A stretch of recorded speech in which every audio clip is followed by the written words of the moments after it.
You've probably never heard of Charlie Gard. He's a terminally ill 10-month-old baby who has now been sentenced to death by the European Court on Human Rights, an Orwellian organization if ever there has been one, which determined that while his parents wanted to take him to the United States for a long-shot, potentially life-saving treatment, they couldn't. Instead, the court ruled, the Great Ormond Street Hospital for Children would withdraw all life support, killing Charlie. What was the court's justification?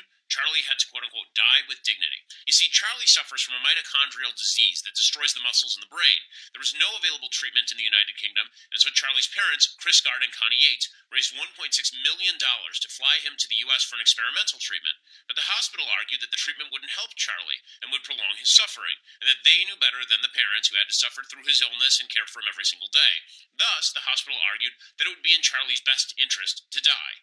UK courts agreed. The Guards then appealed to the EU, and now the court has ruled against them, with the ECHR, that's the European Commission on Human Rights, stating, quote, Charlie would suffer significant harm if his present suffering was prolonged without any realistic prospect of improvement, and the experimental therapy would be of no effective benefit. The hospital issued its own perverse statement. They said, quote, our thoughts are with Charlie's parents on receipt of the news that we now know will be very distressing for them. Today's decision by the European Court of Human Rights marks the end of what has been a very difficult process, and our priority is to provide every possible support to Charlie's parents as we prepare for the next steps. Despite the hospital's statement that it would not immediately change the standard of care, his parents now report that the hospital will withdraw life support tomorrow. His parents announced, quote, we begged them to give us the weekend. Friends and family wanted to come and see Charlie for the last time, but now there isn't even time for that. Doctors said they would not rush to turn off his ventilator, but we are being rushed. Not only are we not allowed to take our son to an expert hospital to save his life, we also can't choose how or when our son dies. There are several levels to the perversity here. First, for all the talk of the evils of the American system of healthcare, at least we promote freedom of choice and give as many options to people for their care as they can afford. As the doctor who offered experimental treatment said in court, if Charlie had been ill at any institution in the United States, they would immediately have begun the treatment. But in the UK, a socialized medicine country where individual needs come second to the preservation of the system, there is less concern with parental rights. In the US, we are so interested in the freedom to obtain care that we insist on releasing a legally brain-dead girl to her mother so long as her mother wishes to keep her hooked up to a ventilator. In the UK, they are insistent on withdrawing the opportunity for life-saving care because it is better to kill the child than keep it alive. While this case became a court proceeding, every single day the National Health Service, the NHS, makes decisions about how to ration care. Bernie Sanders tweets about how nobody should be denied care because they can't afford it, but that's what happens all the time under socialized medicine. The difference being, it's not about you not being able to afford it, it's about the government not being able to afford it. And you do not even have the capacity to raise the money to fund the care yourself. Second, a government-run system breeds a shift in control. In the U.S., the case of Charlie Gard is a major scandal. In the EU, it's apparently no big deal. That's because we in the United States like to think that we control our lives and that as parents, our priorities matter than those of random doctors who don't raise our kids. But once you give up control of your life and death decisions to an impersonal government, it is nearly impossible to take back that control. This case could have been easy. The hospital could have released the child back to the parents. The hospital didn't do it because it believed that it had the final say. And why shouldn't it? It always has the final say under the NHS system. Third, allowing the government to control the value of life means devaluing life. It has been a fundamental hallmark of Western civilization that life ought to be preserved in spite of pain, in spite of suffering, that death is not a solution to suffering. But that notion has now been stripped away in favor of a secularist standard of healthy living, and so in Europe, euthanasia is now available to people who aren't even terminal, people who suffer from depression or anorexia. Better to die with dignity than live with pain. That's the new math. That's a far cry from the original Hippocratic Oath, which overtly stated, neither will I administer a poison to anybody when asked to do so, nor will I suggest such a course, or even the Tufts Medical School version, which is usually used in the United States, which states, quote, above all, I must not play at God. Those who value life want to keep choices about their life in their hands, rather than turning such control over to an impersonal government bureaucracy that guarantees you coverage it chooses for you. Charlie Gard's story isn't just a travesty of justice and an insult to decency. It's a warning for people who think that bureaucracies are as interested in preserving your health care as you are. I'm Ben Shapiro. This is The Ben Shapiro Show.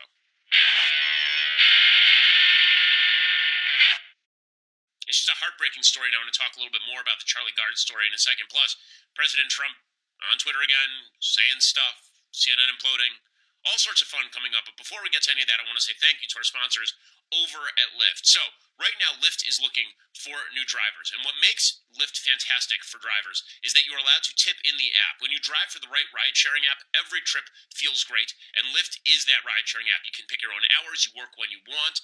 They are the ride-sharing company that believes in treating their people really well, which means that if you're a customer, you're going to get the best drivers. Lyft believes that being a ride-sharing driver should be fun. If you're choosing a ride-sharing company to drive for, go with the company that treats you well. They offer, as I say, in-app tipping. When you drive for Lyft, you keep 100% of the tips. Drivers have been paid over $150 million in tips since the feature was introduced. I ride with Lyft all the time. I talk to the people who drive. They are very happy, and I've always felt the spur to give them good tips because they're terrific people and great drivers. Lyft has even taken the guesswork out of pickups. Right now, they have an AMP device that uses color coding to help passengers find their drivers. You can earn hundreds of dollars a week if you're a driver over at Lyft, plus tips. If you want to make more money, you drive more. It's that simple. It's a simple formula, which is why 9 out of 10 Lyft rides get a perfect 5-star rating because the drivers are happy. Right now, if you want to become a Lyft driver, go to lyft.com, lyft.com/Shapiro today. That's lyft.com/Shapiro, and you get a $500 new driver bonus right out of the gate. That's lyft.com/Shapiro, lyft.com/Shapiro. Limited time only. Terms apply. Again, Lyft, great ride-sharing app. We use it all the time in the Shapiro household. Lyft.com/Shapiro. Okay, well, yeah, the life issue is near and dear to my heart, as you know, if you've watched the program at all or seen any of my videos on YouTube. I'm actually in Wisconsin right now broadcasting from the road because I was the keynote speaker at the National Right to Life Convention. And there is a sickness that has taken hold on the left that suggests that life is not valuable unless it is up to your standard of what constitutes health and happiness, right? So the idea here is that quality of life matters more than life itself, which is just asinine, because the fact is quality of life changes over time. Just because somebody is suffering does not mean that their life is meaningless or valueless. This becomes particularly an issue when the person can't speak for themselves, as with this kid. As a sort of libertarian person, I morally don't believe in assisted suicide, but as a libertarian, I sort of understand the position, at least. The notion that if you are terminally ill and you're going to die anyway, that you may want to pull the plug. It's not something I agree with morally, and I don't think that the government should be involved in sponsoring it. But I certainly don't agree with the idea here, which is that if this baby was not going to have quality of life that you like, and I mean the court, if you don't like that quality of life, but the parents want to preserve the life, I don't see how you are able to trump their capacity to attempt to save their own child. It's just plain evil. And you can hear the suffering of the parents. Here's what the parents had to say just a couple of months ago about the government attempting to stop them from bringing it. This is not even a matter of them asking the NHS to cover the cost. They're saying, we'll cover the cost ourselves. Just give us back our kids so we can leave. And the NHS basically said, no. Here's the parents of this poor child. What happens now? Well, we're going to try and appeal the decision. Just waiting to find out and where we can. Is there a time scale that you have to adhere to make that appeal?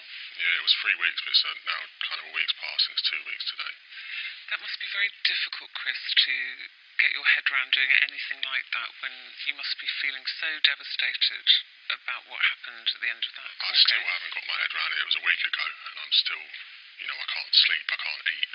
I still can't get my head around why we're not allowed to take our boy for treatment that he so desperately needs. And just to be clear, Chris, you've raised money, you have funds, you could pay for the transportation to the United States, yeah?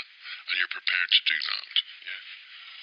The reason that the judges decided that should not be the case is that the medical opinion is that this would be too stressful and too painful for your son. Is that right? But that's what they're saying. We totally disagree with that. He's probably the most kind of stable baby in there. He's not in pain. He's not suffering, because if he was suffering and he was in pain, we wouldn't sit by his bed and watch him suffer. So the harshness of all of this is partly that you're not asking for anyone else to pay for this, right? So you're just being denied the physical transportation. Okay, this is what is truly incredible about all of this, and this is why, again, there is a basic rift when it comes to the quote-unquote right to health care. People on the right say you have the right to obtain health care for which you are willing to pay, and that gives you the ability to make choices about your own health care. The left says you have the right to obtain health care regardless of ability to pay, but then says, okay, well, the people who are actually going to pay for you get to make the decisions. The bottom line is, in life, whoever controls the dollars makes the call. Okay, when it comes to your own health care, if you control the dollars, you make the call, and if the government controls the dollars, the government makes the call. And so in this particular case, there have been situations like this in the United States, like Terry Schiavo, but even that was a little bit different because Schiavo was an adult and they were trying to figure out what her wishes would have been as an adult. In the United States, it was not a matter of willingness to pay or the people who obviously have control over the situation, the parents, making a case. What the guards are going through may be specific to their child, but socialized medicine is all about somebody else making a decision for you, how long you ought to wait in line for a surgery, what sort of treatment you ought to get, what sort of treatment is best for you. In the United States, we don't do that. So when people say you spend a lot of money, yeah, we spend a lot of money because we choose to spend a lot of that money, and that's okay. We do a big ideas section at the end of the show now, and at the end of the show today, I'm going to talk about supply and demand in healthcare because I think people need to understand how this works.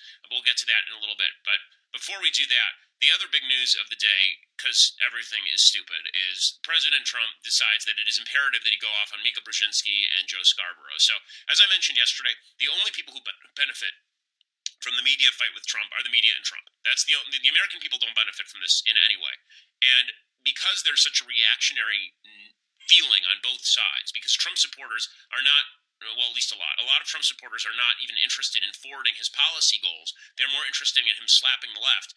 Whatever he does that slaps the left is seen as an ultimate good, even if it's actually counterproductive to pushing his agenda. And on the left, they're the same exact thing. They're so interested in seeing the media slap Trump that it doesn't matter if it undermines their own credibility. At least they're slapping Trump, and Trump is mean and bad. So Mika Brzezinski was on with Joe Scarborough this morning, and she said something about Trump's tiny hands. She made some crack about Trump's tiny hands. Now, he's the most powerful man on planet Earth. He's one of the richest men on planet Earth. You would think that President Trump could handle, somebody being mildly insulting or very insulting. I mean, this is part of the job. It's part of the gig. But President Trump then took to Twitter, and he tweeted out, quote, and this is a direct quote from his Twitter, "This is the President of the United States, not Donald Trump candidate, not Donald Trump reality star, the most powerful man on planet Earth, and a job that used to, we on the right used to say, why isn't Barack Obama wearing his jacket in the Oval Office? Why is he putting his shoes on the desk in the Oval Office?" Okay, this is the guy in the Oval Office now. Quote, "I heard poorly rated Morning Joe speaks badly of me. Don't watch anymore. Then, how come low IQ crazy Mika, along with Psycho Joe, came to Mar-a-Lago 3 nights in a row around New Year's Eve and insisted on joining me? She was bleeding badly from a facelift. I said no." Okay, first of all, terrible story, dude. I mean, that's a really crappy story. But so there are a bunch of people on the right who find this just absolutely hysterically funny because it's funny anytime anybody on the left gets slapped, even if this is just the Three Stooges and it's Larry, Curly, and Moe pulling each other's hair and poking each other in the eyes. This isn't my favorite Trump insult. Trump has had insults that I think are much better than this. He has a very short thesaurus of insults: low IQ, crazy, psycho, low energy, short, he has kind of this it's like 11 insults and he just rotates them. But in any case, people were going after Trump and they were very upset with Trump because Trump was talking about her bleeding from her facelift, which is utterly irrelevant to any of this stuff. And now to be fair, as I say, it is true that it is true that the media have been targeting Trump. It is true that Mika Brzezinski was going after President Trump on his appearance, on his hands. And so it's not totally unfair for him to strike back, except for the fact that she's a news commentator and he's the President of the United States. Now, on the right, I think people on the left have to understand why people on the right respond to Trump by basically poo-pooing some of this stuff. Not because it's right, because it isn't right, okay? I don't think this should be poo-pooed. I think it's stupid. I think when the right poo-poos this kind of stuff, they're actually undercutting their own credibility. There's not a single person in America who thinks less of Mika Brzezinski because Donald Trump tweeted about her facelift. Okay? No one who is not already in Trump's camp cares about that sort of stuff. But, again, when you talk about the polarization in the country right now, people on the right view Trump's shtick. People on the right view Trump shtick the same way that people on the left view Samantha Bee. So Samantha Bee is utterly unfunny. If you're on the right and you watch Samantha Bee, you think, how does this woman make a living? She is just awful. She's gauche and nasty and vulgar, and the left just swoons for her. They love her. Why? Because it's not that she has to tell the truth. She doesn't. She just has to slap Trump. So here's an example. She's slapping Paul Ryan last night on her show. I mean, this is vulgar and crude, and the left celebrates this kind of stuff all the time. Most people like Medicaid, including Republican people. Who the hell asked you to gut it by sending it to the states and capping its growth rate? Medicaid. Sending it back to the states, capping its growth rate. We've been dreaming of this since I've been around. Since you and I were drinking out of keg. I've been thinking about this for a long time. Oh, yeah. While most college guys in the 90s were fantasizing about Pamela Anderson, Paul Ryan was jerking it to thoughts of poor people losing health care to pay for tax cuts. Okay, and so then the left loses it. Oh, yeah, Samantha Bee, she's the best. She's so fun. Okay, so Samantha Bee is basically to insult comedy what Trump is to insult comedy on the right. Now, the difference is that Trump is the president of the United States. He is not a comic on late-night TV. And I know that the right is finding it amusing that Trump is playing the comic on late-night TV, but it's not actually making his agenda any more effective. It's giving the left a reason to bat him around. And it is plainly rather immoral for the president of the United States to be tweeting about people's bloody facelift in order to humiliate them because they don't like him in the media. It's not a good thing to do. I mean, is it fair to say that that's not a good thing to do? Are we allowed to say that anymore? Nonetheless, because everybody, it's now a slap fight, okay? All of politics is a slap fight. The cause, I used to stand for the cause. The cause was things like pro-life. The cause was things like lower taxes and smaller government and less regulation and more power over your own life. That was the cause. Now the cause is everybody slapping each other like Kramer and like Seinfeld and Costanza. They're just sitting around. It's like Napoleon Dynamite having a slap fight. Ooh, Napoleon Dynamite got in a slap. That's what it is now. And you can hear the glee, right? I mean, so Sarah Huckabee Sanders goes out there in the media and she says, well, of course Trump said this because he always slaps back. He's got to slap back. I mean, what do you want him not to slap people? Come on. Look, I don't think that the president's ever been someone who gets attacked and doesn't push back. There have been an outrageous number of personal attacks, not just to him, but to, frankly, everyone around him. People on that show have personally attacked me many times. This is a president who fights fire with fire and certainly will not be allowed to be bullied by liberal media and the liberal elites within the media or Hollywood or anywhere else. I get it, but... Okay, this is the routine. But he fights. But he fights. MAGA. But he fights MAGA. Okay. Here's the deal, folks. Would you like him to be a successful president or not? Because I fail to see how him talking about Mika Brzezinski's facelift does anything to establish a border wall or Obamacare repeal or tax reform. This doesn't... Like, some of Trump's attacks are useful. Like, when he attacks CNN for promoting fake news, and they're actually promoting fake news, that is good. That is useful. I am a big fan of evidence-based insults, okay? So if you're going to insult someone, you have to have some evidence to back it up, and the evidence has to go to the issue at hand, okay? Like, if you're having an argument about politics and then you just say about somebody, well, you're fat, this is not helpful, and it doesn't forward your agenda in any way. It just looks petty and silly and ridiculous, and that's why the media is going nuts, and they're having fun with this whole thing today and calling him a sexist. The right is saying, yeah, Trump was mean to Brzezinski. Who the hell cares about Mika Brzezinski except for Donald Trump? Nobody watches that show. Nobody, realistically speaking, watches that much cable news. Okay, the highest ranked cable news shows got like 2 million viewers a night. Okay, there are 330 million people in the country. And yet, and we're supposed to think that this is the form of winning, is slapping Mika Brzezinski over her facelift. I mean, like, really? It's just a waste of time. Now, again, on the left side of the aisle, they're trying to use this to give themselves the moral high ground, and they don't deserve the moral high ground because they're slapping Trump every chance they get in exactly the same way. They're just going out and using the stupidest possible reasons to slap Trump and making things up. I mean, this is amazing. So CNN did an entire segment a couple of nights ago talking about refugee children from Syria and having Elmo explain it. Right? I mean, yes, no, there's no media bias, Virginia. Elmo just regularly appears on CNN to explain the issues of the day. Here's a tape of that. Elmo, can I just start by asking you, because I know you went to visit a refugee camp in Jordan, right? Yes. Back in February? Yes. What was it like? It was really wonderful. Oh, Elmo and Miss Sherry went to Jordan together. We did. And it was really wonderful because Elmo got to meet a lot of new friends. A lot of new friends? And did you find that the Syrian little girls and little boys were a lot like your friends here in America? Yeah, they really were. It was very interesting because they like to play and learn, just like Elmo and all of his friends at Sesame Street. And they loved Elmo. They loved meeting Elmo. Oh my God. And then you wonder why we think there's media bias. So CNN is trying to restore its credibility. Here is a headline that CNN ran yesterday. Okay, this is an actual headline that they ran yesterday. Obama's genes game gets stronger. Yes, really. That's a headline that they wrote. So while they're busy doing all of this useless crap and then proclaiming themselves the most important people on earth for checking the president of the United States, and then Trump slaps them back with crap about facelifts, all of this is stupid. All of this is distraction. Now, the right is, there's some people on the right who are using this as an excuse to kill CNN, right? So Sean Hannity is leading the charge on this. He says, it's time to put CNN underground. We're going to kill CNN finally. We're going to kill the beast. Here we go. But first, let me explain how one of the biggest anti-Trump networks has lost all their credibility and can no longer be trusted by you, the American people. Now, at this point, we should put CNN, 6 feet, you see right there, underground for repeatedly spreading lies, propaganda, black helicopter, tinfoil hat conspiracy theories, and for viciously trying to take down this president. Now, let's just look at some of the network's many controversies and scandals. Okay, now it's true.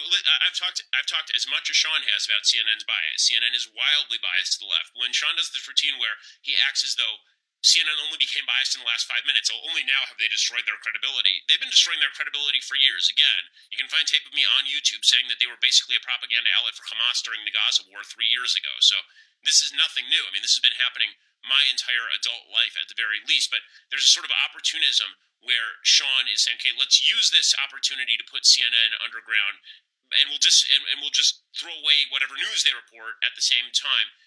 Again, is any of this designed toward getting at the truth, or is this more designed at partisan bickering and let's take out our political opposition? That matters because if it's designed to get at the truth, then it's worthwhile. You know, debunking media bias is useful if you're attempting to get at the truth. Debunking media, because the entire media outlet, because you hate them and want them to lose, that's a slightly different thing. Well, I want to talk a little bit more about that. I want to talk about the media's insane response to all of this.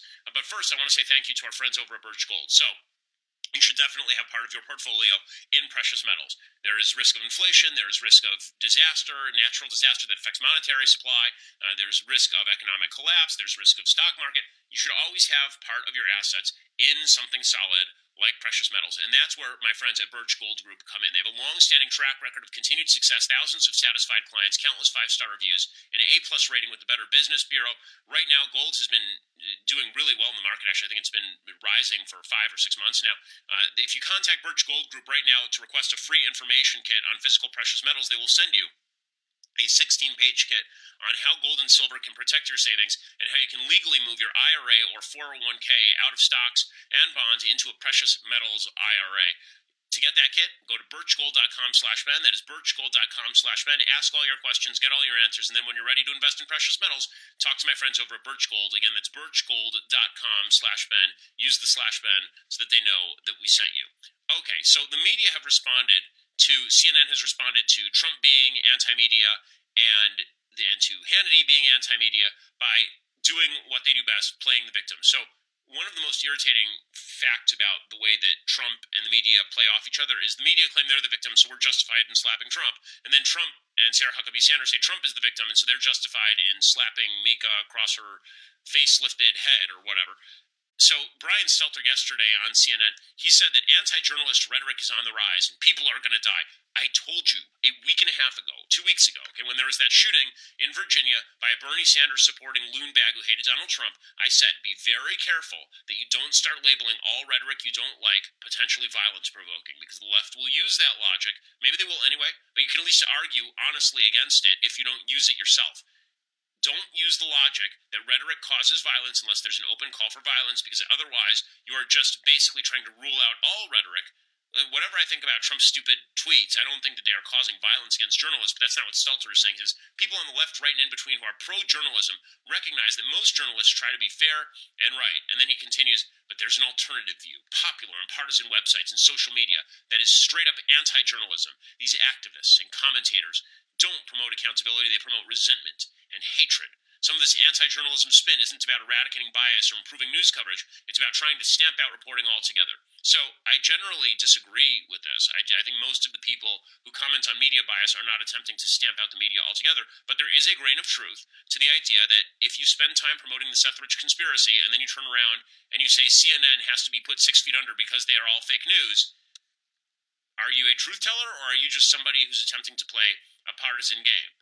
Now, the left uses that kernel of truth that there are some people on the right who are more anti all journalistic outlets that ever say anything bad about Trump. They're trying to use that grain of truth and turn that into there's a real threat to us. Okay, there is no real threat to the press. There isn't. Okay? This is not to say there couldn't be a nut job out there who is inflamed and goes and shoots a journalist, but this is true in political rhetoric all the time. I mean, there's a reason I travel with security. But what the left is trying to do is they're trying to say we are on the verge because we covered Trump badly, and then Trump is mean to us, and then Trump says nasty things about us. We are on the verge of a fascist takeover here in the United States. So Chris Hayes at MSNBC, he puts on the Rachel Maddow glasses and he says Trump is going to quash the press. That's the next thing. It's going to quash the press.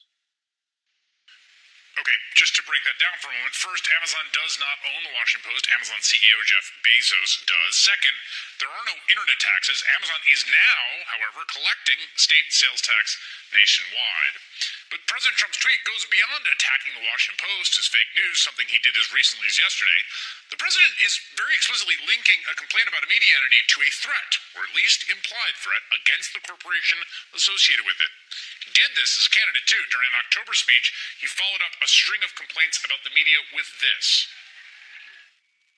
Amazon, which through its ownership controls the Washington Post, should be paying massive taxes.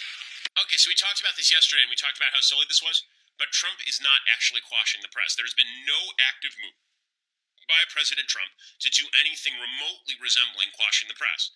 He's limited press access in ways that Obama limited. Maybe he's done it a little bit more, and that's not good. I've criticized it, but this idea that the First Amendment is under siege, that the press are all at threat of some sort of grand government crackdown, haven't seen one shred of that. In fact, they seem pretty loud to me. I'm going to talk a little bit more about this and what the left is trying to do in building this narrative, but for that, you're going to have to go over to dailywire.com, become a subscriber. For $8 a month, you too can be a subscriber to dailywire.com. It means you get the rest of the show live. You get to be part of the mailbag, which we'll be doing tomorrow. We do live questions on the mailbag as well. You can be part of Andrew Klavan's podcast, be part of his mailbag too.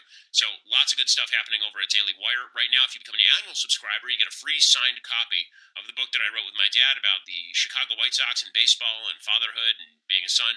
It's a really fun, it's called Say It So, free signed copy when you become an annual subscriber. Also, become annual right now and lock in that rate, because once we hit July 10th, the rates are about to go up, not on people who are already subscribed, but on new subscribers. So if you're thinking about subscribing and you think maybe you'll do it in 3 weeks, do it now, lock in your lower rate, and get the benefit. Or if you just want to listen later, go over to iTunes or SoundCloud, subscribe, leave us a review. We always appreciate it.